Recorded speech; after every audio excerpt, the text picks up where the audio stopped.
Welcome, today I'm showing how to change screen recorder sound settings into a Nokia T21. First of all, open your top navigation bar and find here screen record button, this one.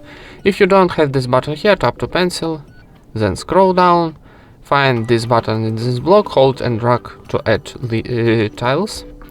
And now, for example, I wanna add this button, press and hold and drag to top for add. Now when we add, go back and tap here screen record button. And before starting we got our record audio option. Here we got our switcher where we can turn on or turn off this option, and if we tap on record audio option we can change device audio, microphone or device audio and microphone. So if you wanna device audio and microphone, tap here and it's automatically turn on. And that's it. Thank you for watching, leave thumbs ups and subscribe to our channel.